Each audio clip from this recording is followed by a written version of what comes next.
नगर में प्रखंड प्रमुख की राजनीति में एक दिलचस्प वाकया हुआ। प्रखंड प्रमुख हैं विपुल कुमार और उप प्रमुख हैं सुशीला देवी। दोनों एक साथ बने थे 2024 में। तब विनोद कुमार और गायत्री देवी के विरुद्ध अविश्वास प्रस्ताव लाकर विपुल और सुशीला प्रमुख और उप प्रमुख बने थे। आज दोनों की कुर्सी बरकरार रही। इसके पीछे राजनीति है, क्या है पूरा बताएंगे। लेकिन सबसे बड़ा सवाल यह है कि इस पूरे घटनाक्रम के बीच अगर आप देखेंगे तो चंद्रभूषण वर्मा नाम का व्यक्ति चर्चा में है। जाति से कुशवाहा हैं, ओबरा विधानसभा का चुनाव लड़ चुके हैं। ऐसी परिस्थिति में अब आपको पता है कि बिहार में बिना जाति की बात राजनीति की नहीं हो सकती। तो इसका आने वाले चुनाव पर क्या पॉलिटिक्स बढ़ेगा, किसका कद इस चुनाव ने घटा दिया, किसकी संभावनाओं को खत्म कर दिया और किसकी संभावनाएं इस चुनाव के बाद बलवती होंगी, किसकी महत्वाकांक्षाओं को पर मिला है, इन तमाम मुद्दों पर हम बात रखेंगे। और मेरे साथ हैं मेरे अनुज ओम प्रकाश। ओम प्रकाश, क्या हुआ, खेला हो गया? देखिए, सबसे पहले तो मैं आपको बता दूं कि चंद्रभूषण वर्मा जी की पत्नी है गायत्री देवी। हाँ, वो तरार से पंचायत समिति सदस्य हैं और वो उप प्रमुख निर्वाचित हुई थी। तो उप प्रमुख पद पर रहते हुए उनके खिलाफ अविश्वास प्रस्ताव नहीं आया था। हाँ, उन्होंने पहले त्याग पत्र दे दिया था।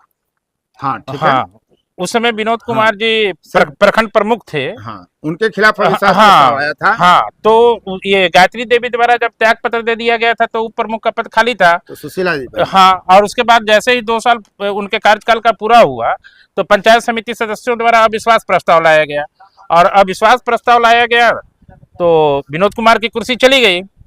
उसके बाद 15 फरवरी 2024 को नया चुनाव हुआ और तो उसमें प्रमुख बने थे विपुल कुमार। वो तो इतिहास हो गया। हाँ, प्रमुख विपुल कुमार जी बने और आज का घटनाक्रम सुशीला देवी उप प्रमुख निर्वाचित हुई। क्या इन लोगों को पहले से पता नहीं था कि 14 की उपस्थिति अनिवार्य है? तो देखिए, ये विभागीय स्तर पर, अब किसी केस के मामले में विभागीय स्तर पर एक मार्गदर्शन आया था। उस मार्गदर्शन के अनुसार उसमें स्पष्ट तौर पर लिखा गया है, उस मार्गदर्शन में जो विभागीय मार्गदर्शन है, कि 2/3 उपस्थिति अनिवार्य है। तो ये पता हाँ। इन लोगों को भी तो होना चाहिए ना, जो लोग अविश्वास प्रस्ताव ला रहे हैं, जो राजनीति कर रहे हैं। ओम प्रकाश, तुमको याद होगा कि नगर परिषद की जब राजनीति हुई थी तो परमानंद प्रसाद और अजय कुमार पांडे ये दोनों मिलकर 1-1-2 नहीं हुए थे, 1 पर 1 11 हो गए थे। तो ये राजनीति करने वालों को, अविश्वास प्रस्ताव लाने वालों को समझनी चाहिए कि अगर अगला खेमा नहीं आएगा तो 14 की संख्या नहीं पूरी, अविश्वास प्रस्ताव खारिज हो जाएगा। देखिए, जहां तक मुझे लगता है कि ये विरोधी खेमे के पंचायत समिति सदस्यों को भी जानकारी होगी, लेकिन हो सकता है कि उनका व्याख्या करने का ढंग अलग हो। जब सत्ता पक्ष के पास वो पत्र रह सकता है तो स्वाभाविक सी बात है कि विपक्ष को भी जानकारी होगी। जानकारी नहीं हो ऐसा हाँ, तो लेनी चाहिए, या अगर जानकारी है तो हो सकता है कि उसकी व्याख्या वो अपने तरीके से कर रहे हो। कारण कि देखिए, उस पत्र में स्पष्ट है कि 2/3 सदस्यों की उपस्थिति अनिवार्य है। सदस्य पंचायत समिति है, तो 14 चाहिए, 14 आई नहीं। और मुझे लगता है कि प्रखंड प्रमुख की यही रणनीति काम आई कि ठीक है। हाँ, सबसे पहले देखिए, 12 पंचायत समिति सदस्यों ने अविश्वास प्रस्ताव का पत्र दिया था। अब देखिए, आए 11, यानी विपक्ष तो वहीं पर कमजोर दिख रहा है कि एक उनके पास से खिसक गए।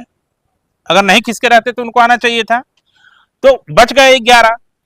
अच्छा, जब 12 पंचायत समिति सदस्यों ने अविश्वास प्रस्ताव का नोटिस दिया तो स्वाभाविक तौर पर उसमें 9 जो थे वो प्रखंड प्रमुख खेमे में थे, स्वाभाविक तौर पर। तो 9 से 10 हो गए, तो 9 से 10 हो गए, 12 से 11 हो गए, 12 से 11 हो गए।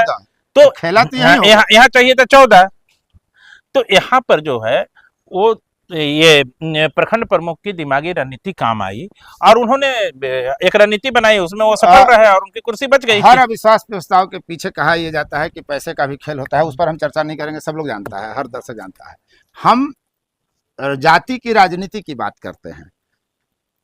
अभी जब दाऊदनगर प्रखंड कार्यालय परिसर में सभा कक्ष में जब ये सब चल रहा था विश्वास प्रस्ताव को लेकर राजनीति, तो किसी ने कमेंट किया कि चंद्रभूषण वर्मा का कद खत्म हो जाएगा राजनीति में, क्योंकि ये कुर्मी बनाम कोरी की राजनीति इसको बताया जा रहा है। ओबरा विधानसभा क्षेत्र से वे खुद चंद्रभूषण वर्मा चुनाव लड़ चुके हैं। संभावना यहाँ हमेशा ये व्यक्त होती है कि कुशवाहा कोई ना कोई कैंडिडेट रहेगा। अब कुर्मी नीतीश कुमार के पाले में है, लवकुश की श्रेणी में रखा जाता है। अब विपुल कुमार के खिलाफ शुरू से चंद्रभूषण वर्मा यहाँ दिखते हैं, बीते लगभग 4.5 साल में, 4.25 साल में, 5 साल पूर्णे वाला है कार्यकाल। तो ऐसे में आने वाले समय में चंद्रभूषण वर्मा के राजनीतिक कद पर कितना प्रभाव दुष्प्रभाव पड़ता हुआ तुमको दिख रहा है? देखिए, ये तो पंचायत समिति की राजनीति है और ये बात सही है, चंद्रभूषण वर्मा जी की गिनती एक परिपक्व राजनेताओं के रूप में होती रही लेकिन है। आज तो नहीं लगा। लेकिन अब पता नहीं वो मतलब विनोद खेमे के साथ रहते हुए रणनीति में कैसे चूक गए, ये तो सोचनीय विषय है। लेकिन ऐसा माना जाता था कि शुरू में विनोद कुमार को प्रखंड प्रमुख बनाने में कहीं ना कहीं उनकी चंद्रभूषण वर्मा का योगदान था, हाँ, उनकी पत्नी हाँ, उनके साथ बने। उनके साथ उप प्रमुख हाँ, बनी थी। तब भी विपुल कुमार थे। हाँ, उस समय भी पंचायत समिति के तौर पर विपुल कुमार थे। विपुल कुमार ही थे, हाँ, लेकिन वो विपुल कुमार के साथ हाँ, नहीं गए, लवकुश का समीकरण वहीं ध्वस्त हो गया। अब एक बात ये भी आ रही है कि चंद्रभूषण वर्मा को राजनीतिक क्षति तो होगी, सामाजिक राजनीति जो जातीय राजनीति है उसमें विधानसभा चुनाव के संदर्भ में अगर वो कभी भविष्य में आते हैं, हम तो कल्पना अनुमान यही कर सकते हैं। देखिए, दोनों एनडीए से जुड़े हुए हैं। हाँ, दोनों एनडीए हैं, दोनों लवकुश हैं, वो अलग चीज है। हाँ। अब दूसरी बात ये भी चर्चा हुई यहाँ पे ब्लॉक परिसर में आज कि किसी ने कहा, कमेंट किया कि इस चुनाव के बाद मजबूत होकर उभरेंगे विपुल कुमार और वो अब विधान परिषद की राजनीति करेंगे, चाहे जिस क्षेत्र में, या शिक्षक स्नातक क्षेत्र हो या जो भी हो। हाँ, ऐसी बातें तो यहाँ पर चर्चा में सुनने को मिल रही थी। अब क्या इस चुनाव के बाद विपुल का कद बढ़ा? बिल्कुल बिल्कुल। और चंद्रभूषण का कद घटा? बिल्कुल विपुल कुमार का राजनीतिक कद तो बढ़ा है। तो एक है, ओबरा विधानसभा क्षेत्र के चुनाव लड़ चुके हैं और भावी कैंडिडेट हमेशा उनको माना जाता है। दूसरे तरफ अब महत्वाकांक्षी हो गए हैं विपुल कुमार, वो आएंगे, विधान परिषद के चुनाव लड़ने की संभावना व्यक्त की जा रही है। तो ये आने वाले समय में जातीय समीकरण तो साधना बड़ा मुश्किल होगा। एनडीए के दोनों लवकुश समीकरण के हैं। अब देखिए, इसका विधानसभा स्तरीय राजनीति पर या जिले की राजनीति पर ऐसा तो जरूर लगता है कि कोई ना कोई प्रभाव तो जरूर पड़ेगा। बिल्कुल पड़ेगा। अब स्वाभाविक तौर पर सोचा जाए, जिस जाति का प्रतिनिधित्व विपुल कुमार जी करते हैं और उसी जाति के, एक तरह से अगर कहा जाए तो अंगेस्ट में चंद्रभूषण वर्मा जी चले गए तो स्वाभाविक तौर पर कहीं ना कहीं अगर भविष्य में अस्मिता का इतना बोध है बिहार की जातीय राजनीति में कि जाति का बोध जो है वो हमेशा साथ खड़ा होता है, उसको आप पीछे कर ही नहीं सकते हैं। तो और कुछ कहना चाह रहे हैं? तो चंद्रभूषण वर्मा जी को चूंकि विधानसभा की राजनीति तो करनी ही है। हाँ, हो सकता है कभी उनका भाग्य साथ दे भी देवे। अब बेचारे लगे हुए रहते हैं, संघर्ष करते रहते हैं। तो अगर कभी वैसी परिस्थिति आ गई तो अब समझा जा सकता है इस चुनाव ने मैंने कहीं ना कहीं डंट लगाया है, उनके व्यक्तित्व को नुकसान पहुंचाया है। इस प्रमुख और उप प्रमुख के खिलाफ जो अविश्वास प्रस्ताव की राजनीति हुई, ये चंद्रभूषण वर्मा के लिए राजनीतिक तौर पर नुकसानदेह साबित होगा आने वाले वक्त में। लेकिन अब विपुल कुमार की जो महत्वाकांक्षा बढ़ी है विधान परिषद, यानी बिहार विधानसभा के सदन में जाने के, विधान परिषद में, अब देखिए आगे क्या होता है राजनीति में। बिहार की जातीय राजनीति तो भाई ऐसे भी आगे रहती है और बिना जातीय अस्मिता, जाति बोध की ही बात होती है।